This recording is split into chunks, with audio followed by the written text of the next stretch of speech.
ನಮಸ್ಕಾರ ವೀಕ್ಷಕರೇ, ಯುಟಿವಿ ನ್ಯೂಸ್ಗೆ ಸ್ವಾಗತ. ನಾನು ರೋಹಿತ್ ಪವಾರ್.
ಭಾರತೀಯ ಜನತಾ ಪಕ್ಷದ ಪದಾಧಿಕಾರಿಗಳು, MLA ಅವರು, MP ಅವರು ಸೇರಿ ಸಿದ್ದೇಶ್ವರ ಗುಡಿಯಿಂದ ಇದರ ವಿರುದ್ಧ ಪ್ರತಿಭಟನೆಯನ್ನು ಪ್ರಾರಂಭ ಮಾಡಿದೆವು. ಎಲ್ಲರೂ ಕೂಡಿ ನಾವು ಎಲ್ಲಿವರೆಗೂ ಪ್ರಾರಂಭ ಮಾಡಿದ್ದಿಲ್ಲ.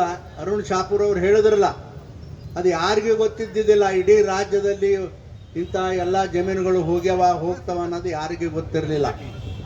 ಎಲ್ಲರೂ ಹೋಗಿ ಆ ಕಂಬಳಿ ಒಳಗೆ ಉಸಾಸಿ ಎಲ್ಲ ಬದಲಾವಣೆ ಮಾಡ್ಕೋತ ಹೊಂಟಿದ್ರು. ಆಮೇಲೆ ಅದು ನಮ್ಮೆಲ್ಲರಿಗೂ ಗೊತ್ತಾಯಿತು, ನಾವು ಹಿಂಗಾದ್ರೆ ಇದು ಸರಿ ಹೋಗೋದಿಲ್ಲ. ಸುಮಾರು 16,000 ಎಕರೆಗಿಂತಲೂ ಹೆಚ್ಚು ಬರೀ ಬಿಜಾಪುರ ಜಿಲ್ಲೆಯ ರೈತರ ಜಮೀನುಗಳು ವಕ್ಫ್ ಕಮಿಟಿಗೆ ಹೆಸರು ಹಚ್ಚಾರ ಅಂತೇಳಿ ಗೊತ್ತಾಯ್ತು. ಇನ್ನು ಎಷ್ಟು ಜನ ಹೋಗ್ಯಾವ ಯಾರಿಗೆ ಗೊತ್ತಾವು? ಬರೀ 16,000 ಅಂತ ನಾವು ಹೇಳ್ತೇವೆ. ಎಷ್ಟೋ ಜನ ಉತ್ತಾರಿನೇ ತೆಗೆಸಿ ನೋಡಿಲ್ಲ. ಬಹುಶಃ ಈಗ ಇದೆಲ್ಲ ಗದ್ದಲ ಶುರು ಆದಮೇಲೆ ತಮ್ಮ ಉತ್ತಾರಿಗಳನ್ನು ತೆಗೆಸಿ ನೋಡ್ಲಾಗತ್ತಾರೆ. ಈಗ ನೋಡಿದ್ರಿ, ಈಗ ಸಿಂದಗಿ ತಾಲೂಕಿನ ಕಕ್ಕಳ ಮೇಲಿಯ ಹಾಲಮತದ ಒಂದು ದೇವರ ಗುಡಿ, ಅದು ಲಿಂಗರಾಜ್ ದೇವಸ್ಥಾನದ ದೇವರ ಗುಡಿನೂ ಕೂಡ ಆ ಒಂದು ವಕ್ಫ್ ಕಮಿಟಿಗೆ ಅದನ್ನು ಕೂಡ ಸೇರಿಸ್ಯಾರ. ಅವ್ರಿಗೆ ಪಾಪ ಗೊತ್ತಾಗಿಲ್ಲ. ಈಗ ಗೊತ್ತಾಗ ನಾವು ತಗೊಂಡು ಇವತ್ತು ಇಲ್ಲಿ ಬಂದು ಒಂದು ಮೆಮೊರಂಡಮ್ ಕೊಟ್ಟಾರ.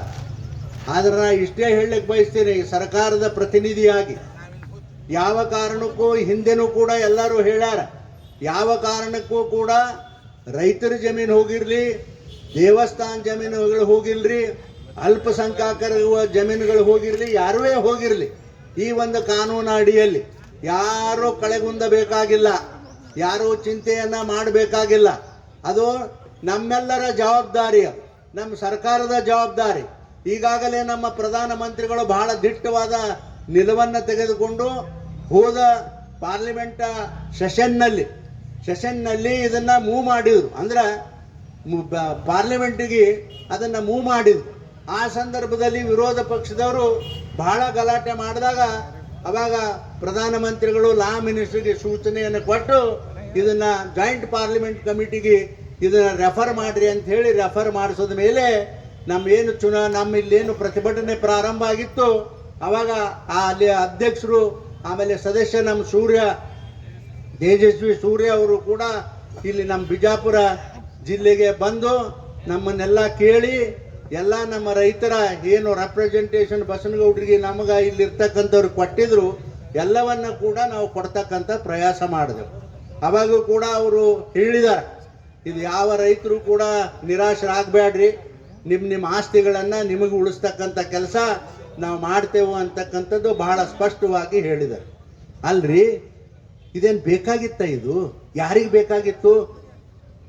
ಯಾರಿಗೆ ಬೇಕಾಗಿತ್ತು ಇದು? ಕಾಂಗ್ರೆಸ್ನವ್ರು ಬೇಕಾಗಿತ್ತ?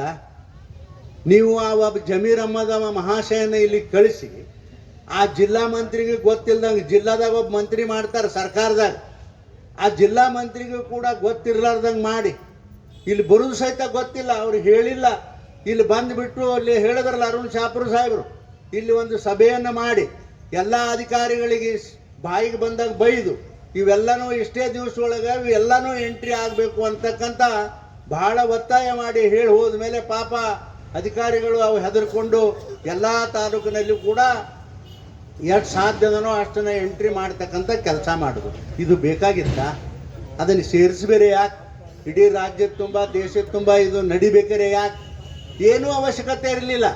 ಇದು ಏನಪ್ಪ ಅಂತಂದ್ರೆ ಸಿದ್ದರಾಮಣ್ಣನ ಸರ್ಕಾರ ಇದು ಹುಚ್ಚರ ಸರ್ಕಾರ ಅದಂಗಾಗಿದೆ. ಯಾವ ನ್ಯಾಯ ರೀ? ನಿಮ್ಗೆ ಓಟ್ ಬೇಕಂತೇಳಿ ಮುಸಲ್ರು ಓಟ್ ತೊಗೊಂಡ್ರಪ್ಪ, ನಿಮ್ಗೆ ಓಟ್ ಬೇಕಂತೇಳಿ ಹೊಲಮಾದ್ರ ಓಟ್ ತೊಗೊಂಡ್ರಿ, ನಿಮ್ಗೆ ಓಟ್ ಬೇಕಂತೇಳಿ ಕುರುಬರು ತೊಗೊಂಡ್ರಿ, ನಿಮ್ಗೆ ಓಟ್ ಬೇಕಂತೇಳಿ ಆಮೇಲೆ ಯಾವ್ರವರು ತಳವಾರ ಓಟ್ ತೊಗೊಂಡ್ರಪ್ಪ. ಈಗ ಅನ್ಯಾಯ ಯಾರಿಗೆ ಮಾಡ್ಲಕತ್ತೀರಿ?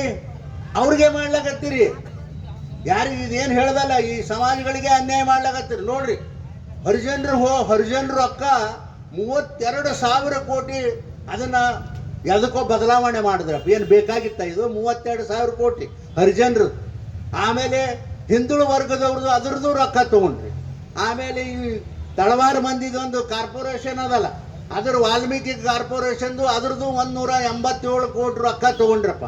ಅಷ್ಟು ರೊಕ್ಕ ತಗೊಂಡ್ರಿ, ಬೇರೆ ಸರ್ಕಾರ ಕೆಲಸಕ್ಕೆ ಸಹಿತ ಉಪಯೋಗ ಮಾಡಲಿಲ್ಲ.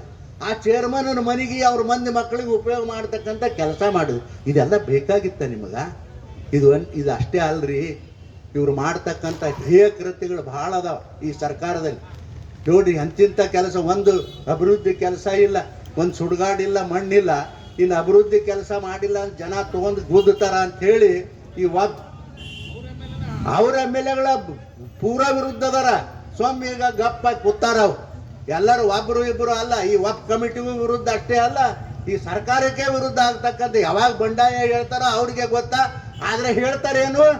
ಭಾರತೀಯ ಜನತಾ ಪಕ್ಷದವರು ಸಿದ್ದರಾಮಣ್ಣವರು ಭಾರತೀಯ ಜನತಾ ಪಕ್ಷದವರು 250 ಕೋಟಿ ಎಮ್ ಎಲ್ ಎಗಳು ಕೊಟ್ಟು ಖರೀದಿ ಮಾಡ್ತಾರ ಅಂತ ಹೇಳಿ ಹಿಂಗೆ ಹೇಳೋದು.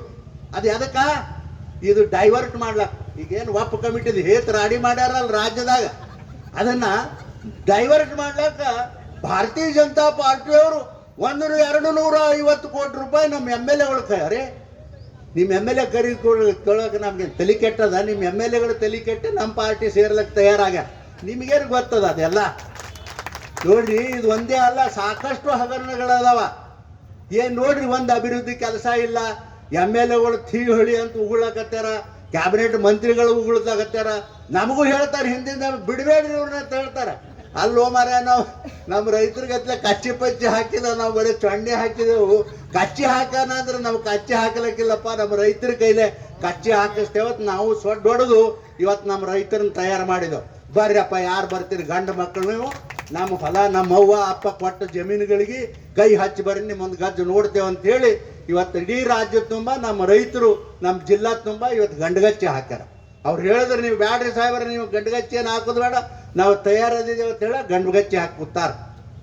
ಅದಕ್ಕಾಗಿ ಯಾರೂ ಕೂಡ ವ್ಯಥೆ ಮಾಡ್ತಕ್ಕಂಥ ಮಾಡಬೇಡ. ಈಗ ಒಂದು ವೇಳೆ ಮಾಡೋದಾದ್ರೆ, ಈಗ ಅರುಣ್ ಶಾಪುರ್ ಸಾಹೇಬ್ರು ಹೇಳೋದ್ರಲ್ಲ, ಅನ್ವರ ಮಾನ್ಪಾಡಿಯವರು ಸರ್ಕಾರಕ್ಕೊಂದು ವರದಿ ಕೊಟ್ಟಾರ. ವರದಿ ಏನು ಕೊಟ್ಟಾರ ಅಂತಂದ್ರೆ, ಒಬ್ಬ ಪ್ರಾಪರ್ಟಿ ಜಮೀನುಗಳನ್ನು ಯಾರ್ಯಾರು ಎತ್ತು ಹಾಕ್ಯಾರ ಅದೆಲ್ಲರೂ ರಿಪೋರ್ಟ್ ಕೊಟ್ಟಾರ. ಆ ರಿಪೋರ್ಟ್ ನಮಗೂ ಗೊತ್ತಿರಲಿಲ್ಲ. ಅದು ತೆಗಿಸಿ ಈಗ ನೋಡಿದ್ರೆ ಅದ್ರಾಗ 99%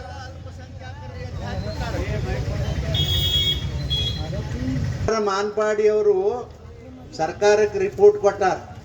ಇದೆಲ್ಲ ಪ್ರಾರಂಭ ಆದಮೇಲೆ ಅದನ್ನೆಲ್ಲ ಒಂದಿಟ್ಟು ತೆಗಿಸಿ ನಮ್ಮ ಅರುಣ್ ಶಾಪುರ್ನಂಥವ್ರು ಭಯಂಕರ ತಲೆ ಓಡಿಸೋರು ಎಲ್ಲ ನೋಡಿದ್ರು. ಅದು ನೋಡಿ ನಮಗೂ ಹೇಳಿದ್ರು, ಇಲ್ರಿ ಇದು ಯಾರೋ ತೊಗೊಂಡಿಲ್ರಿ, ಇದ್ರಾಗ ಇವ್ರ ಜಮೀನ ಈ ಕಮಿಟಿಗೆ ಸಂಬಂಧಪಟ್ಟಂಥ ಸಮಾಜದವ್ರು ಏನದಾರಲ್ಲ ಅವರೇ ಎತ್ತು ಹಾಕ್ಯಾರ ಅಂತ ಹೇಳು.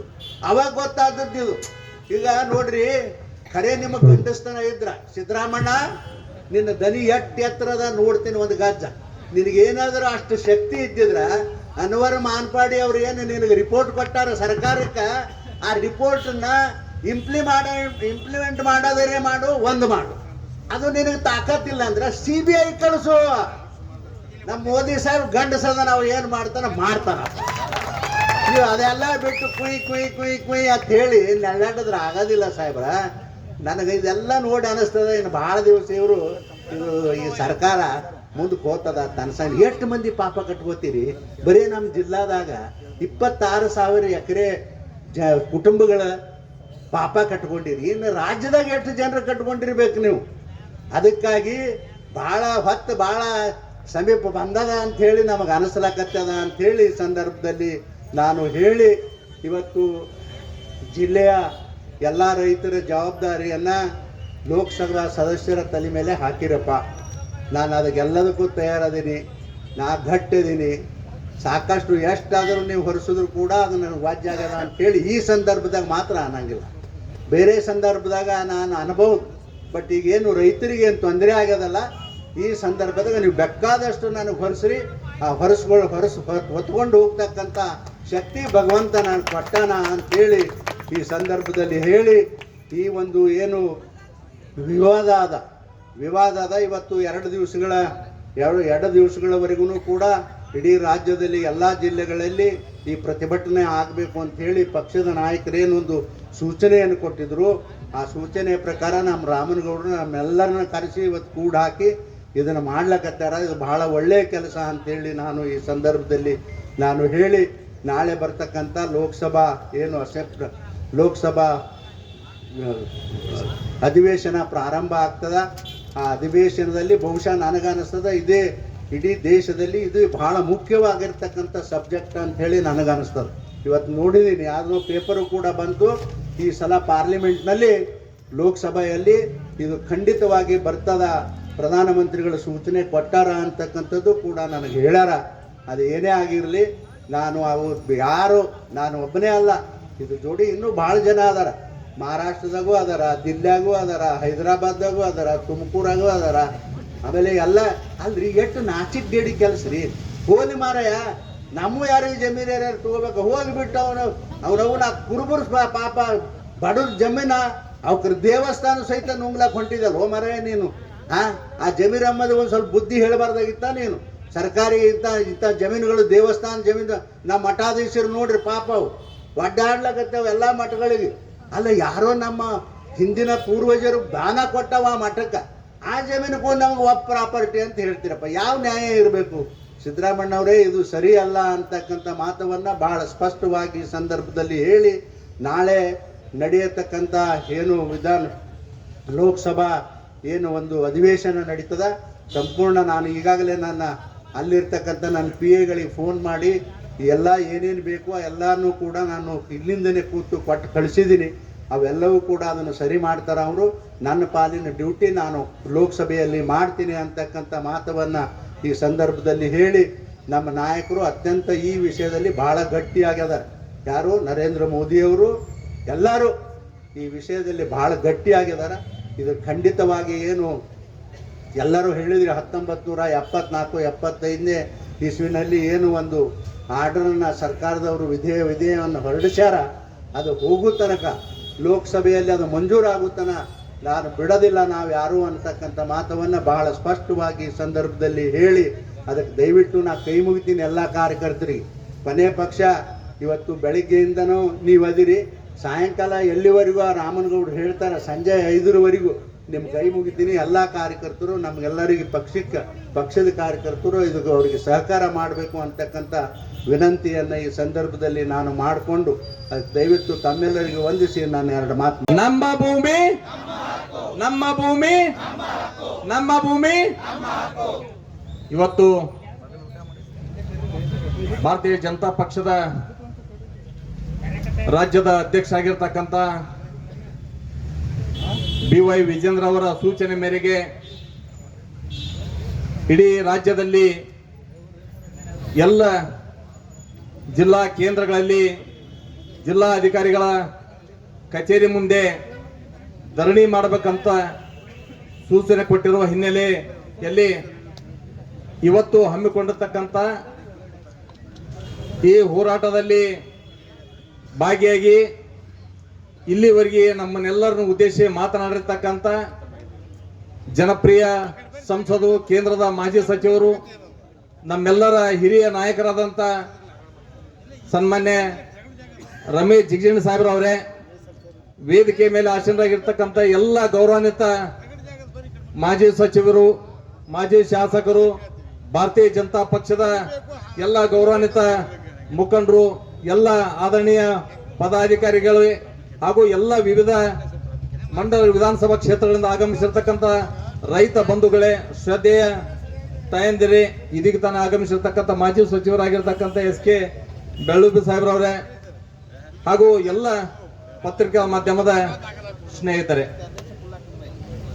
ನಮ್ಮ ಹೋರಾಟ ಇರೋದು 1974ನೇ ಇಸ್ವಿ ಗೆಜೆಟ್ ಅನ್ನ ರದ್ದು ಮಾಡಬೇಕಂತ ಒಂದು ಒತ್ತಾಯವನ್ನು ಮಾಡುವಂತ ದೃಷ್ಟಿಕೋನದಿಂದ ನಾವು ಇವತ್ತು ಹೋರಾಟ ಮಾಡ್ತಾ ಇದ್ದೇವೆ.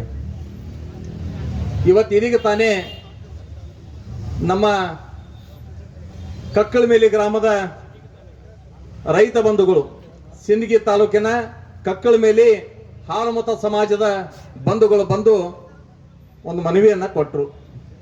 ಸುಮಾರು 5 ಎಕರೆ 15 ಗುಂಟೆ ವಕಫ್ನವರು ಉತಾರಿ ಒಳಗೆ ಹೆಸರು ಕೂಡಿಸಿಬಿಟ್ಟಾರ ಅಂತೇಳಿ. ಇವತ್ತು ಕಳೆದ 2 ತಿಂಗಳಿಂದ ಯಾವ ಒಬ್ರು ವಕ್ಫ್ ಸಚಿವರು ವಿಜಯಪುರ ಜಿಲ್ಲೆಗೆ ಬಂದು ವಕ್ಫ್ ಅದಾಲತ್ ಮಾಡಿ ಅಧಿಕಾರಿಗಳಿಗೆ ಕಡ್ಡಾಯವಾಗಿ 1 ತಿಂಗಳ ಟಾರ್ಗೆಟ್ ಕೊಟ್ಟು ಇವುಗಳ ಎಲ್ಲ ಹೆಸರ ಉತಾರಿಯಲ್ಲಿ ಹೆಸರು ಸೇರ್ಪಡೆ ಮಾಡ್ಬೇಕಂತ ಹೇಳಿ ಅದು ಮುಖ್ಯಮಂತ್ರಿಗಳು ಹೇಳ್ಯಾರಂತ ಅನ್ನುವಂತ ಒಂದು ಒತ್ತಡವನ್ನ ಹೇರಿ ಇವತ್ತೆಲ್ಲರ ಪಾಣಿಗಳಲ್ಲಿ ವಕ್ಫ್ ಹೆಸರನ್ನ ಸೇರ್ಪಡೆ ಮಾಡ್ತಕ್ಕಂಥದ್ದನ್ನ ಇನ್ನೂವರೆಗೆ ನಿಂತಿಲ್ಲ. ಅನೇಕ ಜನ ಇವತ್ತು ಕೇಂದ್ರದ ಜಾಯಿಂಟ್ ಪಾರ್ಲಿಮೆಂಟರಿ ಕಮಿಟಿ ಚೇರ್ಮನ್ ಬಂದು ಹೋದ ಮೇಲೆ ಕೂಡ ಅನೇಕ ಜನ ಇವತ್ತು ರೈತ ಬಂಧುಗಳು, ಮಠಾಧೀಶರು ಬಂದು ನಮ್ಗೆ ಉತಾರಿಯನ್ನು ಕೊಡ್ತಾ ಇದ್ದಾರೆ. ಇದೀಗ ತಾನೇ ಮುದ್ದೇಬಾಳ ಕ್ಷೇತ್ರದಲ್ಲಿ ಕೂಡ ಒಬ್ಬರು ಬಂದು ಉತಾರಿಯನ್ನು ತೋರಿಸ್ತಕ್ಕಂಥದ್ದಾಯ್ತು. ನಾವು ಎಲ್ಲೆಲ್ಲಿ ಹೋಗ್ತೀವಿ ಅಲ್ಲಿ ಹೋದಂತಲ್ಲಿ ರೈತರು ನಮ್ಮ ಜಮೀನನ್ನು ಕೂಡ ಇವತ್ತು ಉತಾರಿ ಒಳಗ ವಕ್ಫ್ ಹೆಸರು ದಾಖಲಾಗಿ ಬಿಟ್ಟದ್ರಿ ಅಂತ ಹೇಳುವಂತದ್ದು ನಡೆದು ಬಿಟ್ಟದ. ಅಂದ್ರೆ ಇದು ವಕ್ಫ್ ಅನ್ನುವಂತ ಒಂದು ಪೆಡಂಭೂತ ಯಾವ ರೀತಿ ಪರಿಣಮಿಸಕತ್ತದ ಅನ್ನುವಂಥದ್ರ ಬಗ್ಗೆ ಇವತ್ತು ಇಡೀ ರೈತ ಸಮುದಾಯ ಅತ್ಯಂತ ಆಕ್ರೋಶದಲ್ಲಿ ಅದ ಮತ್ತು ಆತಂಕದಲ್ಲಿ ಅದ. ಇವತ್ತು ಕೇವಲ ವಿಜಯಪುರ ಜಿಲ್ಲೆಯಲ್ಲಿ ಒಂದರಲ್ಲಿ ಸನ್ಮಾನ್ಯ ಸಂಸದರಾಗಿರ್ತಕ್ಕಂಥ ಜಿಗಜಿಣಗಿ ಸಾಹೇಬರು ಮತ್ತು ನಮ್ಮ ಮಾಜಿ ವಿಧಾನ ಪರಿಷತ್ನ ಸದಸ್ಯರಾಗಿರ್ತಕ್ಕಂಥ ಅರುಣ್ ಶಾಪೂರ್ ಅವರು ಹೇಳಿದರು, ವಿಜಯಪುರ ಜಿಲ್ಲೆ ಒಂದರಲ್ಲಿ 16,000 ಎಕರೆ ಇವತ್ತು ವಕ್ಫ್ ಅಂತ ಹೇಳಕತ್ತದ. ಕರ್ನಾಟಕ ರಾಜ್ಯದಲ್ಲಿ 1,21,000 ಎಕರೆ ನಮ್ಮದು ಜಮೀನು ಐತೆ ಅಂತ ಅನ್ನುವಂಥದ್ದನ್ನ ವಕ್ಫ್ನವರು ಹೇಳಕತ್ತಾರ. ಇವತ್ತು ದೇಶದಲ್ಲಿ 54ನೇ ಇಸ್ವಿ ಒಳಗ ಈ ವಕ್ಫ್ ಅನ್ನುವಂತ ಕಾಯ್ದೆ ತಗೊಂಡು ಬಂದರ ಮೇಲೆ ಇರ್ತಕ್ಕಂಥದ್ದು ಕೇವಲ 8,500 ಎಕರೆ. 2006ನೇ ಇಸ್ವಿ ಒಳಗ ದೇಶದಲ್ಲಿ 1,60,000 ಎಕರೆ ಜಮೀನಾಯ್ತು. 2019ನೇ ಇಸ್ವಿಯಲ್ಲಿ ನಮ್ಮ ಕೇಂದ್ರ ಸಚಿವರಾಗಿರ್ತಕ್ಕಂಥ ಶೋಭಾ ಕರಂದ್ಲಾಜೆ ಅವರು ಒಂದು ಮಾಹಿತಿಯನ್ನ ಕೇಳಿದ್ರು ಪಾರ್ಲಿಮೆಂಟ್ಗೆ, ವಕ್ಫ್ನಲ್ಲಿ ಎಷ್ಟು ಆಸ್ತಿ ಅದ ಅಂತ ಕೇಳಿದಾಗ ಅವತ್ತು ಕೊಟ್ಟಿರ್ತಕ್ಕಂಥ ಮಾಹಿತಿ 5,80,000 ಎಕರೆ. ಇವತ್ತು 2024ನೇ ಇಸ್ವಿ ಅನ್ನೋದ್ರೊಳಗ ನಮ್ಗೆಲ್ಲರಿಗೆ ಆಶ್ಚರ್ಯ ಅನಿಸ್ತದ, 38 ಲಕ್ಷ ಎಕರೆ ಜಮೀನು ಇವತ್ತು ವಕಫ್ ಕೈಯಾಗಿ ಹೋಗ್ಯದ. ಇವತ್ತು ಕಾಂಗ್ರೆಸ್ ಅವರೇ ನಾವೆಲ್ಲರಿಗೂ ಪ್ರಶ್ನೆ ಮಾಡ್ಬೇಕಾಗ್ಯದ. ಪ್ರಶ್ನೆ ಕೇಳುವಂತ ಹಂತದೊಳಗ ಜನ ಅದಾರ, ಉತ್ತರ ಕೊಡ್ತಕ್ಕಂತ ಜಾಗದೊಳಗೆ ಕಾಂಗ್ರೆಸ್ ಅದಾರ. ಆದ್ರೆ ಅವ್ರು ಹೇಳೋದು ಏನು, ತಾವು ಮಾಡಿದ್ದು ಹೇಳಂಗಿಲ್ಲ, ನಿಮ್ಮ ಸರ್ಕಾರ ಇದ್ದಾಗೂ ಉತಾರಿ ಒಳಗೆ ಸೇರ್ಪಡೆ ಆಗ್ಯಾವ ಅಂತ ಹೇಳಕತ್ತಾರ. ನಾ ಕಾಂಗ್ರೆಸ್ ನಾಯಕರಿಗೆ ಕೇಳಕ್ ಇಚ್ಛಿಸ್ತೀನಿ, ಈ ಕಾಯ್ದೆ ಮಾಡಿದವ್ರು ಯಾರು, ಈ ಕಾಯ್ದೆ ತಂದವ್ರು ಯಾರು? ಸ್ವಾಮಿ, 1995ನೇ ಇಸ್ವಿ ಒಳಗ ಚುನಾವಣೆಗೆ ಹೋಗ್ಬೇಕು, ಪಾರ್ಲಿಮೆಂಟ್ ಚುನಾವಣೆಗೆ ಹೋಗ್ಬೇಕು, ವೋಟ್ ಬ್ಯಾಂಕಿಗೋಸ್ಕರ ಮತ ಬ್ಯಾಂಕಿನ ಸಂಬಂಧ ತೊಂಬಂದು ಆ ಕಾಯ್ದೆಯೊಳಗ ಅಪರಿಮಿತ ಅಧಿಕಾರವನ್ನು ಕೊಟ್ಟು ಬಿಟ್ರಿ. ಎಷ್ಟರ ಮಟ್ಟಿಗೆ ಅಧಿಕಾರ ಕೊಟ್ರಂತಂದ್ರ ಜಿಲ್ಲಾ ಮ್ಯಾಜಿಸ್ಟ್ರೇಟ್ ಕೂಡ ವಕ್ಫದ ಅಂಡರ್ದೊಳಗೆ ಬರಬೇಕು. ಅಂದ್ರೆ ವಕ್ಫ್ನವ್ರು ಏನು ಮಾಡಿ ಕಳಿಸ್ತಾರ ಅದನ್ನ ಕಣ್ಣು ಮುಚ್ಚಿಕೊಂಡು ಅವ್ರು ದಾಖಲು ಮಾಡ್ಬೇಕು. ಅವ್ರ ಕೈಯಾಗ ಏನೂ ಅಧಿಕಾರಿ ಇಲ್ಲ ಜಿಲ್ಲಾಧಿಕಾರಿಗಳಿಗೆ. ಈ ಹಂತಕ್ಕೆ ಕಾಯ್ದೆ ತೊಂಬತ್ತು ಕೊಟ್ಟವರು ಕಾಂಗ್ರೆಸ್ ಅವರು, ದೇಶಕ್ಕೆ ಮಾರಕವಾಗಿ ಪರಿಣಮಿಸೋರು ಕಾಂಗ್ರೆಸ್ ಅವರು. ಸ್ವಾತಂತ್ರ್ಯ ಬಂದ ನಂತರ ಅವಾಗ್ಲಿಂದ ಪ್ರಾರಂಭ ಆಗಿದ್ದು. ಆರ್ಟಿಕಲ್ 370 ಕೊಟ್ಟು ಕಾಶ್ಮೀರದಲ್ಲಿ ಶಾಶ್ವತವಾಗಿ ಸಮಸ್ಯೆವನ್ನು ಇಟ್ಟರು. ಅಂದ್ರೆ ತಮ್ಮ ವೋಟ್ ಬ್ಯಾಂಕಿಗೆ ಯಾವಾಗ ಬೇಕು ಅವಾಗವಾಗ ಒಂದು ಸಮುದಾಯಗನ ಓಲೈಕೆ ಮಾಡುವಂತ ದೃಷ್ಟಿಕೋನದಿಂದ 2013ನೇ ಇಸ್ವಿ ಒಳಗ ಮನಮೋಹನ್ ಸಿಂಗ್ ಮನೆಗೆ ಹೋಗಬೇಕು ಅಂತ ಸಂದರ್ಭದಲ್ಲಿ ಮತ್ತೊಂದಿಷ್ಟು ಅದಕ್ಕೆ ಅಧಿಕಾರವನ್ನು ಕೊಟ್ಟರು. ಹೀಗಾಗಿ ಇವತ್ತು ಕರ್ನಾಟಕ ರಾಜ್ಯದಲ್ಲಿ ಕಳೆದ 1.5 ವರ್ಷದಲ್ಲಿ ಇವತ್ತು ಕರ್ನಾಟಕ ರಾಜ್ಯದಲ್ಲಿ ಏನು ಭ್ರಷ್ಟಾಚಾರ ಅಂತನ್ನುವಂಥದ್ದು ನಡೆದು ಬಿಟ್ಟದ. ಇವತ್ತು ವಾಲ್ಮೀಕಿ ಹಗರಣ ಇರಬಹುದು, ಮೂಡಾ ಹಗರಣ ಇರಬಹುದು. ಇವತ್ತು ಗ್ಯಾರಂಟಿಗಳನ್ನು ಹೇಳಿ ಇವತ್ತು ಇಡೀ ರಾಜ್ಯದ ಖಜಾನೆ ಖಾಲಿಯಾಗಿ ಬಿಟ್ಟದ. ಇವತ್ತು ಕೊಡ್ಲಿಕ್ಕೆ ದುಡ್ಡಿಲ್ಲ, ಹೀಗಾಗಿ BPL ಕಾರ್ಡ್ ರದ್ದು ಮಾಡ್ತಾರೆ. ಇವತ್ತು ಇಂತಹ ಪರಿಸ್ಥಿತಿ ಒಳಗ ದುಡ್ಡು ಇಲ್ಲದ ಸ್ಥಿತಿ ಒಳಗ ಜನರ ಮೈಂಡ್ ಡೈವರ್ಟ್ ಮಾಡಬೇಕು ಒಂದ್ ಕಡೆ, ಇನ್ನೊಂದು ಕಡೆ ಮತ ಬ್ಯಾಂಕ್ ಗಟ್ಟಿ ಮಾಡ್ಕೋಬೇಕು. ಈ ಉಳಿದು ಹೆಂಗಾದ್ರು ಇದ್ದ ಇರ್ತಾವು. ಒಂದು ಸಮುದಾಯ ಮಾತ್ರ ನಮಗೆ ಕಾಯಂ ಶಾಶ್ವತ ಗಟ್ಟಿ ನಮಗೆ ಇರಬೇಕಂತ ಒಂದು ಷಡ್ಯಂತ್ರದಿಂದ ಇವತ್ತು ಕರ್ನಾಟಕ ರಾಜ್ಯದಲ್ಲಿ 74 ಗೆಜೆಟ್ ಅಂತ ಹೇಳಿಕೊಂಡು ಇವತ್ತು ಎಲ್ಲ ಕಡೆ ಇಡೀ ರಾಜ್ಯದಲ್ಲಿ ಇವತ್ತು ರೈತರ ಜಮೀನುಗಳಿಗೆ ಕನ್ನ ಹಾಕ್ತಕ್ಕಂಥದ್ದು ನಾವು ನೋಡ್ತಾ ಇದ್ದೀವಿ. ಒಬ್ಬ ಅಪ್ರಬುದ್ಧ ಸಚಿವ ಜಮೀರ್ ಅಹ್ಮದ್ ಖಾನ್ ಹೇಳೋ ಮಾತೇನು, ಎಲ್ಲ ಕಡೆ ಹೋದಲ್ಲೆಲ್ಲ ಅದು ಅಲ್ಲಾ ನಾಸ್ತಿ ಅಂತ ಹೇಳ್ತಾರೆ. ಇವತ್ತು 38 ಲಕ್ಷ ಎಕರೆ ಜಮೀನ ಅಲ್ಲಾ ಬಂದ ಯಾವಲ್ಲಿ ಖರೀದಿ ಹಾಕಿ ಕೊಟ್ಟ, ಯಾವಲ್ಲಿ ಸಬ್ ರಿಜಿಸ್ಟರ್ ಆಫೀಸ್ ನೋಂದು ಮಾಡಿ ಕೊಟ್ರು, ಯಾವಲ್ಲಿ ದಾನ ಕೊಟ್ರು ಅಂತ ಅನ್ನುವಂಥದ್ರ ಬಗ್ಗೆ ಸ್ಪಷ್ಟಪಡಿಸ್ಬೇಕು ನೀವು. ಮೊದಲು 38 ಲಕ್ಷ ಎಕರೆ ಜಮೀನು ವಕ್ಫ್ ಅಂದ್ರೆ ಏನು, ದಾನ ಯಾರು ಕೊಟ್ಟಿವಿ 38 ಲಕ್ಷ, ಅದಕ್ಕೇನು ದಾಖಲೆಗಳದಾವು, ಅದಕ್ಕೇನು ಪುರಾವೆಗಳದಾವ ಅಂತ ಕೇಳಿದ್ರೆ ಅದನ್ನ ಕೇಳುವ ಅಧಿಕಾರ ನಮಗೆ ಯಾರಿಗಿಲ್ಲ. ಅಂತ ಅಧಿಕಾರವನ್ನು ತುಂಬದ ಅದರೊಳಗೆ ಇಟ್ಟು ಇವತ್ತು ಈ ರೀತಿ ಸಮಸ್ಯೆಗಳನ್ನ ಮಾಡಿಟ್ಟಿರಿ. ಈ ಸಮಸ್ಯೆಗಳ ಬಗ್ಗೆ ಇವತ್ತು ಧ್ವನಿ ಎತ್ತಿದವರ ಬಗ್ಗೆ ಒಂದು ಮಾತನ್ನು ಇವತ್ತು ಕಾಂಗ್ರೆಸ್ ಅವರು ಏನು ಮಾತಾಡಕತ್ತಿಲ್ಲ. ಇವತ್ತು ಯಾವ ಮಟ್ಟಕ್ಕೆ ಕೇಳಿದಾರ ಅಂದ್ರೆ ಇವತ್ತ ಮಠಮಾನ್ಯರ ಮಠಾಧೀಶರು ಕೂಡ ಇವತ್ತು ಬೀದಿಗೆ ಬಂದು ಹೋರಾಟ ಮಾಡ್ತಕ್ಕಂಥ ಪರಿಸ್ಥಿತಿಗೆ ಬಂದದ. ಇಡೀ ರೈತ ಸಮುದಾಯ ಇವತ್ತು ಬೀದಿಗೆ ಬಂದು ನಿಂತದ. ಯಾಕಂದ್ರ ಜಗತ್ತಿಗೆ ಅನ್ನ ಕೊಡ್ತಕ್ಕಂಥವ್ರು ರೈತ ಇವತ್ತು ದೇಶದ ಬೆನ್ನೆಲುಬು. ಇದು ಕೇವಲ ಭಾಷಣಕ್ಕೆ ಮಾತ್ರ ಸೀಮಿತ ಅಲ್ಲ, ರೈತ ದೇಶದ ಬೆನ್ನೆಲುಬು. ಒಕ್ಕಲಿಗ ಒಕ್ಕದಿದ್ದರೆ ಜಗವೆಲ್ಲ ಬಿಕ್ಕುವುದಂತ ನಾವು ಕೇಳ್ತಾ ಇದ್ದೀವಿ. ಇಂಥ ಸಂದರ್ಭದಲ್ಲಿ ಕಾಂಗ್ರೆಸ್ ನಾಯಕರು ನಿಮ್ಮ ಸರಿಯಾದ ಸ್ಟ್ಯಾಂಡ್ ಏನನ್ನುವಂಥದ್ರ ಬಗ್ಗೆ ಹೇಳ್ಬೇಕು. ನೀವು ರೈತರ ಪರವಾಗಿದ್ದೀರೋ ಅಥವಾ ವಕ್ಫ್ ಪರವಾಗಿದ್ದೀರಿ ಅನ್ನೋಂಥದ್ರ ಬಗ್ಗೆ ರಾಜ್ಯದ ಜನತೆ ಮುಂದೆ ನೀವು ಹೇಳಬೇಕಾಗಿದೆ. ಇವತ್ತ ವಕ್ಫ್ ಪರವಾಗಿದ್ದೀನಿ ಅಂತ ಅನ್ನೋಂಥದ್ರ ಬಗ್ಗೆ ಆದ್ರೆ ನೀವು ಅದನ್ನೆಲ್ಲ ಒಂದ್ಸರಿ ಹೇಳ್ಬಿಡ್ರಿ. ಇಲ್ಲ ನಿಜವಾಗಿ ನಾವು ರೈತರ ಪರವಾಗಿ ಇದೀವಿ ಅಂತ ಅನ್ನೋದಾದ್ರೆ ನಾಳೆ ನಾವು ಕೇಂದ್ರದೊಳಗೆ ಏನು ಬಜೆಟ್ ನಾಳೆ ಏನು ಬಿಲ್ ಮಂಡನೆ ಮಾಡ್ತದ ಆ ಬಿಲ್ಗೆ ನೀವು ಬೆಂಬಲ ಕೊಡ್ರಿ. ನೀವು ಕರ್ನಾಟಕ ರಾಜ್ಯದಲ್ಲಿ ಮಾಡಿರ್ತಕ್ಕಂಥ 74 ಗೆಜೆಟ್ ರೈತರ ಅದನ್ನ ರದ್ದು ಮಾಡಿ ನಾವು ರೈತರ ಪರವಾಗಿ ಇದೀವಿ ಅಂತ ಅನ್ನೋಂಥದ್ದನ್ನು ತೋರಿಸ್ರಿ. ಅದು ಯಾವುದು ಹೇಳಕತ್ತಿಲ್ಲ. ಒಂದು ಈ ರೀತಿ ರೈತರಿಗೆ ಬರೇ ಪ್ರೆಸ್ ಮೀಟ್ ಮುಖಾಂತರ ಎಲ್ಲ ಅವರು ಮಾಡ್ಯಾರ, ನಾವು ಮಾಡಿಲ್ಲ ಅಂತ ಅವ್ರು ಎಲ್ಲಿಯೂ ಹೇಳುದಿಲ್ಲ, ನಾವು ಮಾಡಿಲ್ಲ ಅಂತ ಏನು ಹೇಳುದಿಲ್ಲ. ಇವತ್ತಿಂತ ಅವಾಂತರವನ್ನ ಮಾಡಿ ಇವತ್ತು ಯಾವ ಕುಚದ್ಯ ವ್ಯಕ್ತಿಗಳು ಹಿಂಬಾಲಕರ ಮುಖಾಂತರ ಪುಡಿ ಲೀಡರ್ಗಳ ಕಡೆಯಿಂದ ಇಲ್ಲ ಸಲ್ಲದ ಆರೋಪಗಳನ್ನು ಮಾಡಿಸ್ತಕ್ಕಂಥದ್ದು. ಯಾರ ಮೇಲೆ ಯಾವ ಶ್ರದ್ಧಾ ಕೇಂದ್ರಗಳದಾವು, ನಮ್ಮ ಮಠಾಧೀಶರ ಬಗ್ಗೆ ಕೂಡ ಇಲ್ಲ ಸಲ್ಲದ ಮಾತುಗಳ ಕೇಳಕತ್ತಾವ. ಯಾವ ಕನೇರಿ ಮಠ ಸ್ವಾಮೀಜಿ ಅವರು ವಿಜಯಪುರ ಜಿಲ್ಲೆದೊಳಗೆ ಇಷ್ಟೊಂದು ದೊಡ್ಡ ಪ್ರಮಾಣದೊಳಗ ಅವಾಂತರ ಆಗ್ಯದ, ಮಠಾಧೀಶರು ಕೂಡ ರೈತರ ಪರವಾಗಿ ಬಂದು ನಿಂತರು. ಯಾಕಂದ್ರ ಮಠಾಧೀಶರು ನಮ್ಮ ರೈತರ ಪರವಾಗಿ, ರೈತರು ದೇಶದ ಬೆನ್ನೆಲುಬು. ಹೀಗಾಗಿ ರೈತ ಸಮಸ್ಯೆದೊಳಗಿದ್ದಂತ ಸಂದರ್ಭದೊಳಗೆ ರೈತನ ಬೆನ್ನು ನಿಲ್ಲಬೇಕಾಗಿರ್ತಕ್ಕಂಥ ಎಲ್ಲರ ಜವಾಬ್ದಾರಿ. ಹೀಗಾಗಿ ಕನೇರಿ ಮಠದ ಶ್ರೀಗಳು ಬಂದು ಇಲ್ಲಿ ರೈತರ ಪರವಾಗಿ ನಿಂತುಕೊಂಡ್ರ ಎಲ್ಲೋ ಕುತ್ಕೊಂಡು ಇಲ್ಲ ಸಲ್ಲದ ಮಾತಾಡಕತ್ತೀರಿ, ಕಾವಿ ತೆಗೆದು ಹಾಕಿ ರಾಜಕಾರಣಕ್ಕೆ ಬರ್ರಿ ಅಂತ ಹೇಳಕತ್ತೀರಿ. ನಾನು ಯಾವ ಪುಡಿ ನಾಯಕರು ಇವತ್ತೇನು ಆರೋಪ ಮಾಡಕತ್ತೀರಿ, ಇಲ್ಲ ಸಲ್ಲದ ಮಾತುಗಳನ್ನ ಆಡಕತ್ತೀರಿ, ಒಂದು ಬಾರಿ ನೀವು ಅತ್ಯಂತ ಎಚ್ಚರಿಕೆಯಿಂದ ಜವಾಬ್ದಾರಿಯಿಂದ ಹೇಳಿಕೆ ಕೊಡ್ತಕ್ಕಂಥ ಕೆಲಸ ಮಾಡ್ರಂತ ಮಾತನ್ನ ಹೇಳ್ತೇನೆ. ಯಾಕಂದ್ರೆ ರಾಜ್ಯದಲ್ಲಿ ಇಡೀ ದೇಶದಲ್ಲಿ ತನ್ನದೇ ಆದ ಇತಿಹಾಸವನ್ನು ಹೊಂದಿರತಕ್ಕಂಥ ಮಠಮಾನ್ಯಗಳು ಅನೇಕ ಅಕ್ಷರ ದಾಸೋಹ ಇರಲಿ, ಅನ್ನ ದಾಸೋಹ ಇರಲಿ, ಸ್ವಾತಂತ್ರ್ಯಕ್ಕಿಂತ ಪೂರ್ವದಲ್ಲಿ ರಾಜ ಮಹಾರಾಜರ ಕಾಲದಿಂದ ಮಾರ್ಗದರ್ಶನ ಮಾಡ್ಕೊಂಡ್ ಬಂದಿರತಕ್ಕಂಥ ಮಠಾಧೀಶರು. ಅಂತ ಒಂದು ಮಠಾಧೀಶರ ಬಗ್ಗೆನೇ ಕೇವಲವಾಗಿ ಮಾತಾಡ್ತಕ್ಕಂಥದ್ದು ಇದನ್ನ ಇಡೀ ಸಮಾಜ ಅತ್ಯಂತ ಗಂಭೀರವಾಗಿ ಪರಿಣಮಿಸದಂತ ಒಂದು ಎಚ್ಚರಿಕೆಯನ್ನ ಈ ಸಭೆಯ ಮುಖಾಂತರ ನಾನು ಕೊಡ್ಲಿಕ್ಕೆ ಇಚ್ಛಿಸ್ತೀನಿ. ನಾವು ಇಲ್ಲಿವರೆಗೆ ಮೌನಕ್ಕೆ ಶರಣಾಗಿದ್ವಿ. ಯಾಕಂದ್ರೆ ಕಾಂಗ್ರೆಸ್ ನಾಯಕರ ಸ್ಟ್ಯಾಂಡ್ ಏನಂತ ಅನ್ನುವಂಥದ್ರ ಬಗ್ಗೆ, ಇಷ್ಟೆಲ್ಲ ಮಠಾಧೀಶರ ಬಗ್ಗೆ ಹಗುರವಾಗಿ ಮಾತಾಡ್ತಕ್ಕಂಥ ಸಂದರ್ಭದಲ್ಲಿ ಒಬ್ಬನೇ ಒಬ್ಬ ಕಾಂಗ್ರೆಸ್ನ ನಾಯಕರು ಅದನ್ನು ಖಂಡಿಸ್ತಕ್ಕಂಥ ಕೆಲಸ ಮಾಡಿಲ್ಲ. ಯಾಕೆ ನೀವು ಹೇಳ್ಬೇಕು, ನಾಳೆ ಚುನಾವಣೆ ಬಂದಾಗ ನಾವು ಯಾವ ಮಠಾಧೀಶರ ಬಳಿ ಹೋಗಬಾರ್ದಂಗಾರ, ಯಾವ ಮಠ ಮನೆಗಳಿಗೆ ನೀವು ಕಾಂಗ್ರೆಸ್ ನಾಯಕರು ಹೋಗಬಾರ್ದಂಗಾರ. ನಿಜವಾಗಿ ನಿಮ್ಗೆ ಮಠಾಧೀಶರ ಬಗ್ಗೆ ಗೌರವ ಇತ್ತು, ಮಠಗಳ ಬಗ್ಗೆ ನಿಮಗೆ ಶ್ರದ್ಧೆ ಇತ್ತು, ಮಠ ಮಾನ್ಯಗಳ ಪರವಾಗಿ ನೀವು ನಿಂತ್ಕೊಂಡು ಅದ ಮಾತಾಡಿ ತಪ್ಪಂತ ಹೇಳಿಕೆಯನ್ನು ಕೊಡ್ಬೇಕಾಗಿತ್ತು. ಆದ್ರೆ ಅದು ಯಾವುದನ್ನು ಮಾಡಕತ್ತಿಲ್ಲ. ಒಂದರ ಧರ್ಮದ ವಿಷಯ ಬಂದಾಗನು ಇವತ್ತು ಅದರ ಬೆಂಬಲಕ್ಕೆ ನಿಲ್ತಕ್ಕಂಥ ಕೆಲಸ ಮಾಡಂಗಿಲ್ಲ, ರೈತರಿಗೆ ಬಂದಾಗನು ಅದರ ಬೆಂಬಲಕ್ಕೆ ನಿಲ್ತಕ್ಕಂಥ ಕೆಲಸ ಮಾಡಂಗಿಲ್ಲ. ಅಂದ್ರೆ ಕಾಂಗ್ರೆಸ್ನವ್ರು ಎಂತ ಪರಿಸ್ಥಿತಿ ಒಳಗೆ ಬಂದು ನಿಂತಾರಂತ ಅನ್ನುವಂಥದ್ರ ಬಗ್ಗೆ ರಾಜ್ಯದ ಜನ ನೋಡಕತ್ತಾರ. ನಿಮ್ಮ ಹತಾಶತೆ ಏನನ್ನ ಅನ್ನುವಂಥದ್ರ ಬಗ್ಗೆ ನಮ್ಗೆಲ್ಲರಿಗೆ ಅರ್ಥ ಆಗಕತ್ತಾರ. ಇವತ್ತು ಏನಾಗ್ಯದ ಅಂದ್ರೆ ಇವತ್ತು ರಾಜ್ಯದಲ್ಲಿ ಇದ್ದಂತ ಸರ್ಕಾರ ಕೂಡ ಹೋಗ್ತದ ಅನ್ನುವಂಥದ್ರ ಬಗ್ಗೆ ಆಗಿಬಿಟ್ಟದ. ಈಗ ನಿನ್ನೆ ಕೂಡ ನಮ್ಮ ಗೃಹ ಸಚಿವರು ಹೇಳಿದ್ರು ಯಾವ ಸಂದರ್ಭದಾಗ ಏನಾಗ್ತದ ಅಂತ, ಅಂದ್ರೆ ಸ್ಪಷ್ಟತೆನೇ ಇಲ್ಲ. ಹೀಗಾಗಿ ಇವತ್ತು ರಾಜ್ಯ ಸರ್ಕಾರ ಇಲ್ಲ ಸಲ್ಲದ ಇಂಥವೆಲ್ಲ ಗೊಂದಲಗಳಿಗೆ ಕಾರಣೀಕರ್ತರಾಗ್ಯಾಕತ್ತದ.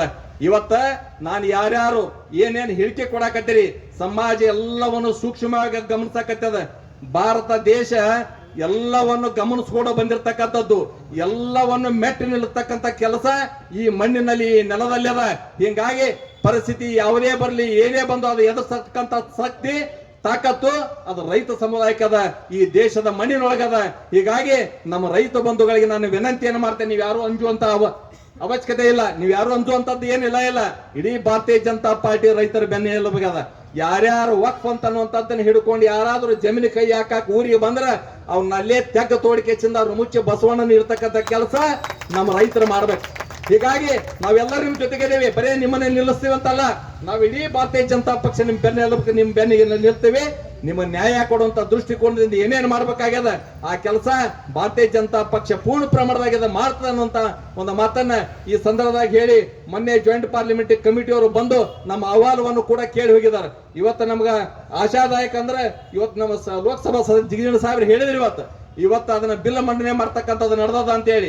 ಅವರು ಕೂಡ ಇವತ್ತು ಪಾರ್ಲಿಮೆಂಟ್ದಾಗ ಈ ವಕ್ಫ್ ಸಂಬಂಧಪಟ್ಟಂಗ ಅದಕ್ಕೆ ಏನೇನು ಮಾತಾಡ್ಬೇಕು, ಪಾರ್ಲಿಮೆಂಟ್ದಾಗ ಏನೇನು ಪ್ರಶ್ನೆ ಹಾಕ್ಬೇಕಂತ ಒಂದು ತಯಾರಿಯನ್ನು ಮಾಡ್ಕೊಳ್ಳೋ ಸಂಬಂಧ ಇವತ್ತು ನಾವು ಆಫೀಸ್ನಾಗ ಕುಂತಾಗ ಅವ್ರ ಅಧಿಕಾರಿಗಳಿಗೆ ಸೂಚನೆ ಕೊಟ್ಟಿರ್ತಕ್ಕಂಥದ್ದನ್ನು ಕೂಡ ನಾವು ಕೇಳಿದ್ವಿ. ಹೀಗಾಗಿ ನಾವೆಲ್ಲರಿಗೆ ಆಶೆ ಅದ, ಒಬ್ಬ ಸಮರ್ಥ ಪ್ರಧಾನಮಂತ್ರಿ ದೇಶದೊಳಗೆ ಅದರ ನರೇಂದ್ರ ಮೋದಿ ಅವರು. ಹೀಗಾಗಿ ಯಾವ ದೇಶದಲ್ಲಿ ಕಳೆದ 60 ವರ್ಷದೊಳಗೆ ಏನೇನು ಕಾನೂನು ಮಾಡಿ ದೇಶಕ್ಕೆ ಮಾರಕವಾಗಿ ಇಟ್ಟಿರಿ ಅವೆಲ್ಲ ಕಾನೂನುಗಳನ್ನ ತೆಗೆದು ಹಾಕಿ ದೇಶದ ಭವಿಷ್ಯ ದೃಷ್ಟಿಕೋನದಿಂದ ಮುಂದಿನ ದೇಶದ ಭವಿಷ್ಯದ ಉಜ್ವಲಕ್ಕಾಗಿ ದೇಶವನ್ನ ಭದ್ರವನ್ನಾಗಿ ಕಟ್ಟಿಕೊಳಿಸುವಂತ ನಿಟ್ಟಿನೊಳಗೆ ನರೇಂದ್ರ ಮೋದಿ ಅವರು ಅದನ್ನ ಮಾಡ್ತಾರ.